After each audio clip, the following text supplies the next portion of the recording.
in that response, in that counterattack, I mean, to Trump's political attack, and then the Republicans threw in with Trump because he had a full head of steam, going into 16, they had no other option. This response to that was successful. They've been running it. And, they have the numbers, they have the political polls, the focus groups, they have the research, they have the experts, they have the CIA intel reports, they have the presidential daily briefing, they have everything. They know that China is coming to eat our lunch, and they don't want to panic everyone, just like with the UFOs, they won't tell us that they've got, their little alien friends buried under, Area 51 for 45 years.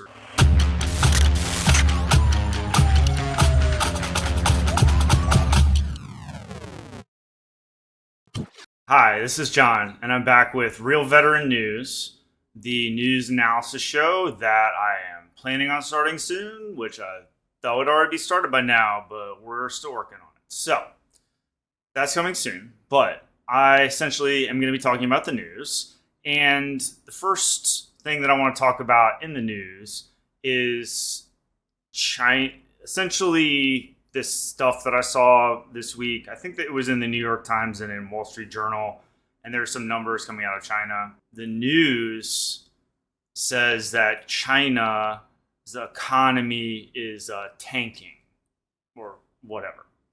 And so I saw a lot of that. I watched the news and I kind of saw this stuff popping up, and it was like filtering through the news.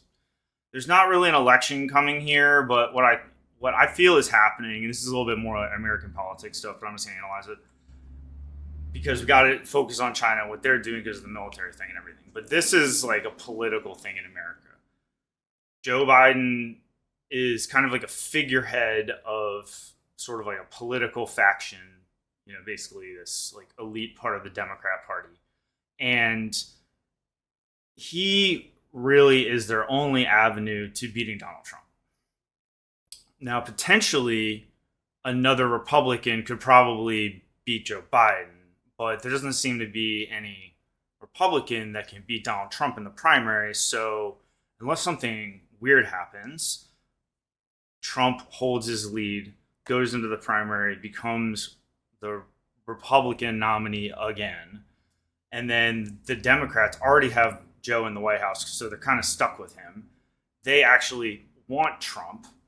And they want, obviously, to make Joe and his, this leadership that's been in charge for 4 years before the election to look as good as possible. Everybody knows, they have polling.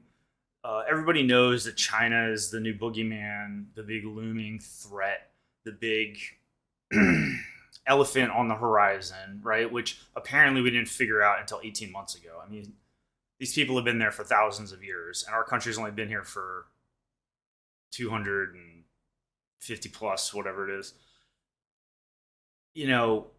This is a problem for us that has always been here. Like, once we took over leadership of the world, these people were eventually going to industrialize. They were eventually going to gain political power. They were eventually going to become an economic powerhouse. And even no matter what, they're always going to be there. Right? They're always going to be there. They're always going to be vying for the leadership of the human race, of the world, of being the number one in the world. Like, that's just like what they've always been there, right? It's like, like an NBA dynasty, or like, the Pittsburgh Steelers when they won, 4 Super Bowls in a row or whatever, some kind of situation like that. I mean, they've been dominant before. They are hungry for it.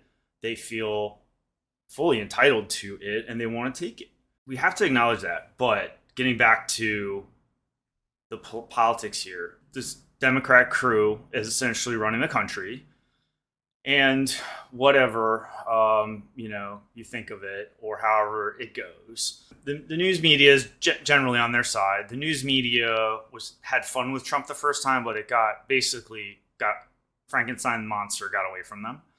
And they were able to beat him. Like, the response to Trump was, whatever you want to think about it, successful, essentially, in 2020. And he was politically defeated.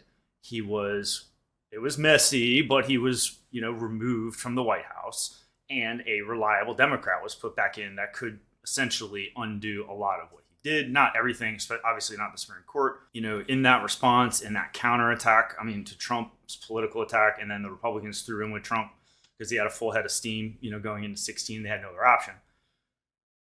This response to that was successful. They've been running it. And, they have the numbers, they have the political polls, the focus groups, they have the research, they have the experts, they have the CIA intel reports, they have the presidential daily briefing, they have everything. They know that China is coming to eat our lunch, and they don't want to panic everyone, just like with the UFOs, they won't tell us that they've got their little alien friends buried under, Area 51 for 45 years, or their dead bodies, or whatever's going on down there. Obviously something, not anymore, but something has been going on, and they've not been telling us. So it's like, these are the same people that told us that. And so they say China's economy is collapsing. Property management or property developer company Evergrande in China. These are all like fraudulent companies, but they're all tied in with the government. I talked to, the people that I trust about China that have been there and stuff like that. And the situation is just, in my opinion, and I haven't really been there except to Hong Kong, but the situation politically, as like a political analyst, is that our economy is not going to collapse. It's too big to fail. China cannot fail. They don't have to take care of poor people. They don't have any rules they have to follow. They have complete control over the economy. They essentially have unlimited money. Xi Jinping is probably the richest man in the world, and all of his friends are among the richest men in the world, but they hide their assets, obviously. These people are not going to fail. They might have a setback here or there, but we have setbacks too. You know what I mean? Like, even if they go into a mild recession for a little while, they have complete control over information and the flow of information in that country. You know what I mean? Like, there's no political opposition. They can shut down any news story on the internet. They can block outside internet traffic. They can clamp down. They can roll the army in. They can do anything. You know what I mean? Like, and the politics people are on TV. They filter it out through the media. And they'd be like, oh, these intel people and these economists. These are all allies, essentially, of Democrats. And they go and they say, oh, China's economy is collapsing. It's all overhyped. And the supposition is that Joe Biden essentially shepherded us through this like rising tensions of the Chinese and their rising economic power and their bid to overtake us as number one in the world. That Joe shepherded us through that with his steady hand and all his foreign policy experience. And he got us there, and that we should trust him and that we should keep him, even though he's senile and really probably not really doing that much right now. Because we don't want Trump again, right? This is all like about Trump, basically. Nobody really wants Joe. So all of a sudden now the news, and they're going on there laughing about how everybody was overreacting and this and that. And in warfare and in conflict and even in politics, you can never underestimate your enemy. That is like the worst thing you can do. These are, conflict is a zero-sum game. There's a winner and a loser. When you underestimate your enemy, you're handing them the advantage. I'm not going to go into the exact numbers, stuff like that, but the key points of it are that youth unemployment in China, their numbers are all juiced up. We know that. But it doesn't change the fact that it is a political and economic powerhouse in the middle of Asia. And most of the people in the world live in or around Asia. There's just not that many people in North America and South America. There's quite a bit of people in Europe. But these other continents are pretty sparsely populated compared to Asia. This is where the humans are. And that's why they come and they say, like, we should be leading humans. Everybody should be speaking Chinese. Everybody should be reading our books and our strategies and our history and watching our movies. Like, they're at the center of it. They've got a great location. They're pretty well protected, except from the north. They've got sea, coast, naval lanes. If there's no wars, they've got people to trade with. Everybody wants to buy from them. They've got some of the best entrepreneurs in the world. Their system is a little tighter on them, and it's just different than ours. But these people are execution machines.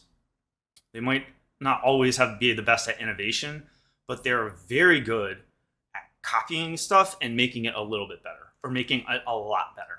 And they're also very good at moving very quickly and delivering quickly.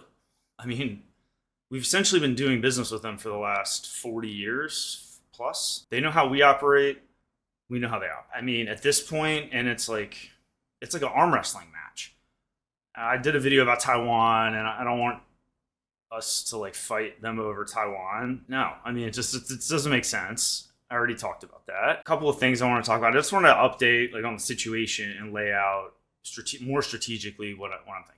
Right, this economic argument I think is essentially political bullshit, and that China is not going to economically collapse. Yeah, people are going to lose money.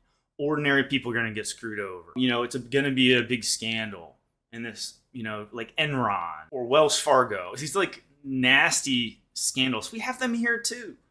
Did we collapse? No. I mean, we're a powerhouse. The rich people are like, we got to keep this thing going. Like, let's all pitch in and fix this shit. None of you white collar guys are going to get in trouble, and we'll just pretend like nothing happened. And, all the people in America will just like lose their homes, and the families will be living out of hotel rooms and shit. And then we'll just whistle past the graveyard. Oh, look, there's a war over there. I mean, it's pretty obvious what's been going on here. I mean, it's like a fucking magic show. Everyone's got their tricks, and they play them here and they play them there. They're like, look over here, look over there, watch 24-hour news, follow this, listen to this politician, listen to that politician. Oh no, don't listen to him anymore, don't listen to her anymore. I mean, it's a manipulation game. This economic China argument is part of it. It is a way of like calming the fears, because then essentially you have correlated data points within a political poll, right? Like, are you worried about China? Yes. Like, if you're more worried about China, you're going to be like more open to voting for Donald Trump. If you think Biden has done a good job on China and China is not that bad, then you're going to have less anxiety about China, and you're going to be more likely to go with Joe Biden because you're going to buy the argument of whatever his argument for his second term is going to be. You're going to buy that argument because it's like, well, I'm not that worried about China. I mean, we'll keep Joe. I mean, I don't want Trump again.